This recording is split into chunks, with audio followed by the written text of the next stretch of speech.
നമസ്കാരം. അയൽവാസിയുടെ വീട്ടിൽ ചായ ചോദിച്ചെത്തിയ യുവാവ് ആ വീട്ടിലെ 2 കുട്ടികളെ കഴുത്തറുത്തു കൊന്നു. ഗുരുതരമായി പരിക്കേറ്റ മറ്റൊരു കുട്ടിയെ ആശുപത്രിയിൽ പ്രവേശിപ്പിച്ചു. ഉത്തർപ്രദേശിന്റെ തലസ്ഥാനമായ ലക്നൌവിലാണ് സംഭവം. കൊടും ക്രൂരത ചെയ്ത ശേഷം സംഭവസ്ഥലത്ത് നിന്ന് കടന്നുകളഞ്ഞ പ്രതിയെ പോലീസ് പിന്നീട് ഏറ്റുമുട്ടലിൽ വെടിവെച്ചു കൊന്നു.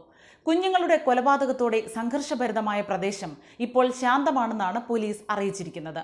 ബദായൂമിലെ ബാബ കോളനിയിൽ ബാർബർ ഷോപ്പ് നടത്തുന്ന സാജിദ് എന്ന യുവാവാണ് ആക്രമണം അഴിച്ചുവിട്ടത്.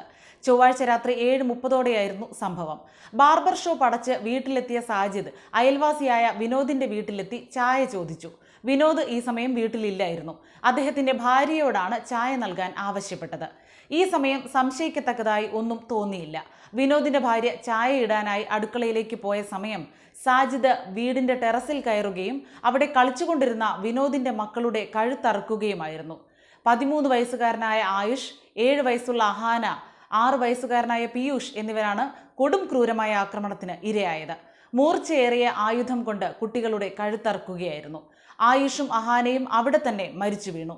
സാരമായി മുറിവേറ്റ പീയൂഷ് ഇതിനിടെ ഓടി രക്ഷപ്പെടുകയായിരുന്നു. സംഭവം അറിഞ്ഞ് രോഷാകുലരായ നാട്ടുകാർ സ്ഥലത്തെത്തിയ പോലീസിനെ തടഞ്ഞു. സാജിദിന്റെ ബാർബർ ഷോപ്പിന് തീയിട്ടതോടെ മേഖലയിൽ സംഘർഷമായി. കൂടുതൽ പോലീസ് എത്തിയാണ് മൃതദേഹങ്ങൾ പോസ്റ്റ്മോർട്ടത്തിന് കൊണ്ടുപോയത്. സംഭവ സ്ഥലത്ത് നിന്ന് രക്ഷപ്പെട്ട പ്രതിയെ പിന്തുടർന്ന പോലീസ് സംഘത്തെയും ഇയാൾ ആക്രമിച്ചു. തുടർന്നുണ്ടായ ഏറ്റുമുട്ടലിനിടെ പ്രതി വെടിയേറ്റു മരിച്ചതായി ബദായു SSP അലോക് പ്രിയദർശിനി അറിയിച്ചു. വിനോദിന്റെ കുടുംബവുമായി സാജിദ് വഴക്കായിരുന്നെന്ന് അയൽവാസികൾ പറയുന്നു. വിനോദിന്റെ പിതാവിനോട് ഇയാൾ 5000 രൂപ വായ്പ ചോദിച്ചിരുന്നു. വിനോദിന്റെ ഭാര്യ ബ്യൂട്ടി പാർലർ നടത്തുകയാണ്.